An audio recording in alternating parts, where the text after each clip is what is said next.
Hello my dear friends, हाय, मैं सैयद साद आप सबको वेलकम करता हूं in the last lecture of chapter 3 from class 9th of physics, जिसका नाम है ग्रेविटेशन। देखिए स्टूडेंट्स, हमने ग्रेविटेशन के इस सीरीज ऑफ लेक्चर में ये सारे टॉपिक्स कवर किए हैं इन डिटेल। नाउ अब हम डिस्कस करने वाले हैं इस चैप्टर का लास्ट टॉपिक, जो कि है फ्लोटेशन से रिलेटेड। इसके बारे में हमने अपने प्रीवियस लेक्चर में भी बात की थी। तो अगर आप इन सारे लेक्चर्स के बारे में, इन सारे टॉपिक्स के बारे में जानना चाहते हैं इन डिटेल, तो इस वीडियो के डिस्क्रिप्शन में जाकर प्लेलिस्ट के लिंक को फॉलो करें। ग्रेविटेशन के इस लास्ट लेक्चर के अंदर हम डिस्कस करने वाले हैं अबाउट द बायांसी। बायांसी किसे कहते हैं, बायंट फोर्स किसे कहते हैं, आर्किमिडीज प्रिंसिपल क्या है, और कोई भी ऑब्जेक्ट पानी पर क्यों फ्लोट करता है।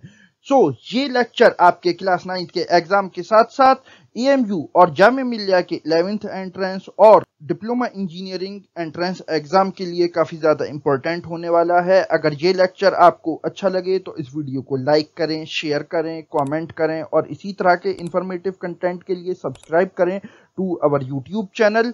नाउ अब हम मूव करते हैं अपने क्वेश्चन की तरफ। और आपका सवाल है कि किसी भी वेसल के बॉटम पर जो लगने वाला प्रेशर होता है, किसी भी वेसल के बॉटम पर जो लगने वाला प्रेशर होता है वो किस चीज पर डिपेंड करता है। इसके लिए आपके ऑप्शंस हैं, a total area of the base of the vessel, यानी कि जो वेसल की बेस का टोटल एरिया है उस पर, या फिर D height of the liquid column, C inner surface area of the vessel containing liquid, या फिर D shape of the vessel. Comment section आपका है, इसका राइट आंसर वहां पर लिखें। हमेशा की तरह इसका सही आंसर मैं आपको बताऊंगा इस लेक्चर के लास्ट में। तो चलिए हम स्टार्ट करते हैं आज का अपना टॉपिक।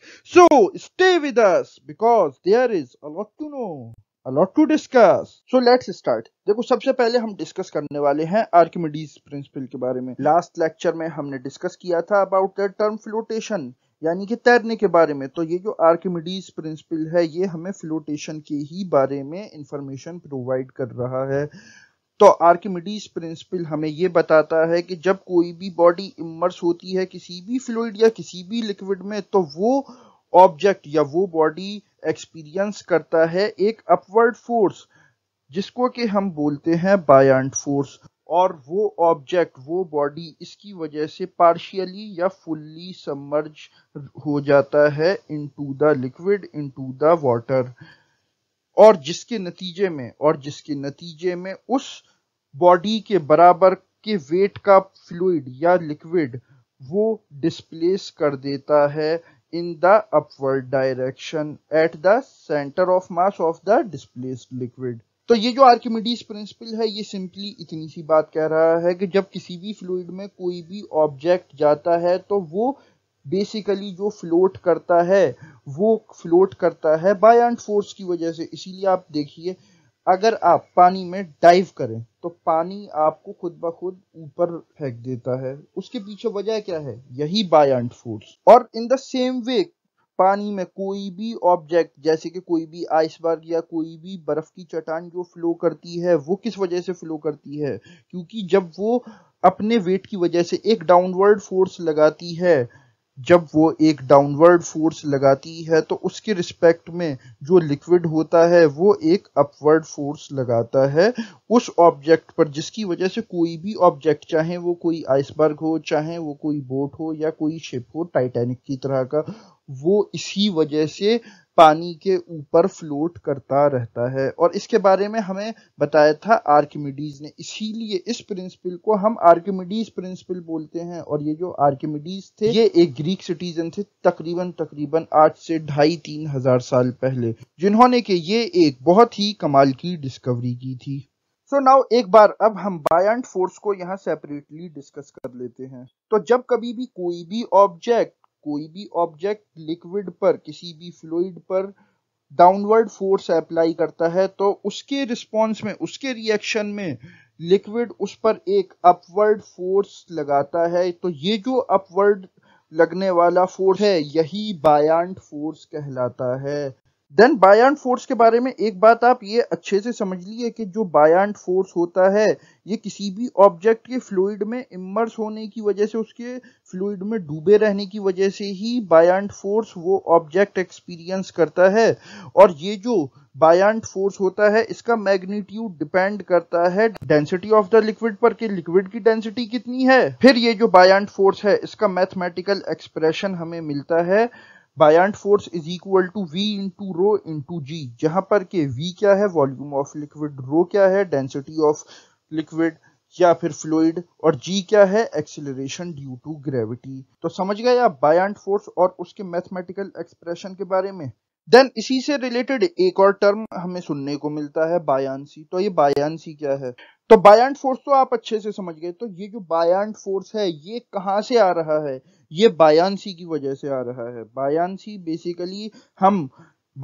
बेसिकली हम किसी भी फ्लूइड या किसी भी लिक्विड की उस टेंडेंसी को बोलते हैं जिसकी वजह से जो लिक्विड है, जो फ्लूइड है, वो किसी भी ऑब्जेक्ट पर, किसी भी बॉडी पर एक अपवर्ड डायरेक्शन में फोर्स अप्लाई करता है।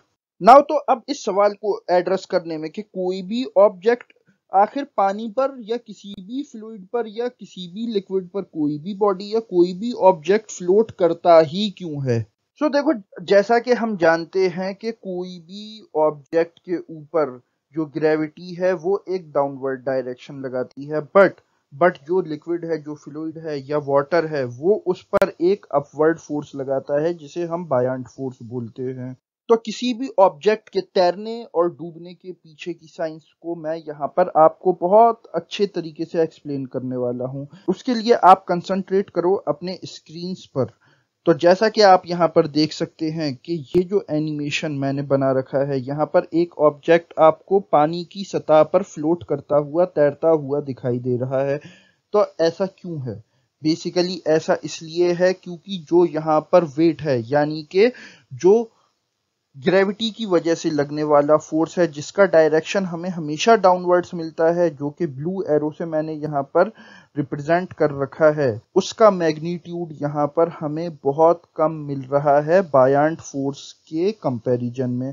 तो जब कभी भी हमें किसी भी ऑब्जेक्ट का वेट बायंट फोर्स के कंपैरिजन में कम मिलता है तो ऑब्जेक्ट हमें वाटर के सरफेस के ऊपर फ्लोट करता हुआ दिखाई देता है, जैसे कि शिप्स वगैरह, बिकॉज उनका जो वेट होता है वो पानी के बायंट फोर्स से कम रखा जाता है। इसको डिजाइन ही इस तरीके से किया जाता है। अगर इस तरीके से डिजाइन नहीं किया जाएगा तो कोई भी बोट, कोई भी शिप वो फ्लोट कर ही नहीं सकता, वो तैर ही नहीं सकता। देन हमें सेकंड कंडीशन क्या देखने को मिलती है, जो कि आप अपने घरों में भी देख सकते हैं, कि कोई भी पानी का प्लास्टिक का मग जब आप उसे पानी में डालते हैं तो पानी के ऊपर फ्लोट करने के बजाय वो पानी से भर जाता है और नीचे तो नहीं जाता बॉटम में बकेट के, लेकिन वो सरफेस के नीचे नीचे तैरता रहता है, बस जस्ट सरफेस पे, जैसा कि आप यहाँ पर देख सकते हैं। तो इसके पीछे क्या वजह है आखिर? बिकॉज यहाँ पर जो ग्रेविटी की वजह से लगने वाला फोर्स है, जिसे कि हम बोलते हैं वेट, वो और बायंट फोर्स दोनों का मैग्नीट्यूड हमें इक्वल मिलता है। तो जब कभी भी ये कंडीशन हमें देखने को मिलेगी तो ऑब्जेक्ट पानी के सरफेस के नीचे फ्लोट करेगा, जैसा कि आप इस फिगर में देख सकते हैं। देन फिर थर्ड कंडीशन हमें देखने को क्या मिलती है कि कोई भी ऑब्जेक्ट पानी में डूब जाता है, जैसे कि टाइटैनिक डूब गया। आज हमें टाइटैनिक समंदर के बॉटम में 4 किलोमीटर नीचे मिलता है। तो ऐसा क्यों हुआ? इसके पीछे की आप साइंस समझो। तो बेसिकली जैसा कि मैंने आपको बताया कि जो वेट ऑफ द ऑब्जेक्ट जब हमें बायंट फोर्स से कम मिल रहा था तो ऑब्जेक्ट फ्लोट कर रहा था पानी के ऊपर, लेकिन जब हमें बायंट फोर्स के बराबर ऑब्जेक्ट का वेट मिलने लगा तो ऑब्जेक्ट जो था वो अब भी फ्लोट कर रहा था, बट वो अभी फ्लोट करने लगा पानी के सरफेस के नीचे। ठीक है, जो कि मैंने आपको पिछले केस में समझाया था। लेकिन जब किसी भी ऑब्जेक्ट का वेट बायंट फोर्स से ज्यादा हो जाता है, जाहिर सी बात है ग्रेविटी ज्यादा फोर्स से उसे अपनी तरफ खींच रही है बॉटम में, और पानी उस पर कम फोर्स लगा पा रहा है, तो जो ओवरऑल डायरेक्शन ऑफ मोशन रहेगा वो तो रहेगा डाउनवर्ड्स, जिसकी वजह से कोई भी ऑब्जेक्ट पानी में डूब जाता है। और इसी वजह से टाइटैनिक जहाज भी पानी में नीचे डूब गया था। So this is the whole physics about the flotation and its important points। और इसी के साथ इस लेक्चर को मैं यहीं पर एंड करता हूं। इसी के साथ ये ग्रेविटेशन का चैप्टर यहीं पर एंड होता है। इसके किसी भी लेक्चर को आप डिटेल में देख सकते हैं through the link of playlist, जो कि इस वीडियो के डिस्क्रिप्शन में मैंने प्रोवाइड कर दी है आप लोगों के लिए। तो नेक्स्ट लेक्चर में हम लेकर आने वाले हैं फिर एक नई सीरीज ऑफ चैप्टर, जो कि आपके कोर्स से रिलेटेड बहुत ज़्यादा इम्पोर्टेंट होने वाला है। तो अभी के लिए बस इतना ही। अब हम चलते हैं अपने सवाल की तरफ, जो मैंने आपसे पूछा था इस लेक्चर के शुरू में। और आपका सवाल था कि किसी भी वेसल के बॉटम पर लिक्विड के थ्रू लगने वाला जो प्रेशर होता है वो किस चीज़ पर डिपेंड करता है। तो इसका राइट आंसर है B, height of the liquid column in a vessel. यानी कि लिक्विड किसी भी वेसल के अंदर उसकी कितनी हाइट है, उस वेसल के बॉटम पर लगने वाले प्रेशर को यही चीज डिटरमाइन करती है। So this is the end of the lecture. अगर ये लेक्चर आपको अच्छा लगा हो तो इस वीडियो को लाइक करें, शेयर करें, कमेंट करें और इसी तरह के इंफॉर्मेटिव कंटेंट के लिए सब्सक्राइब करें to our YouTube channel. Now I am Syed Saad signing off. Okay, bye.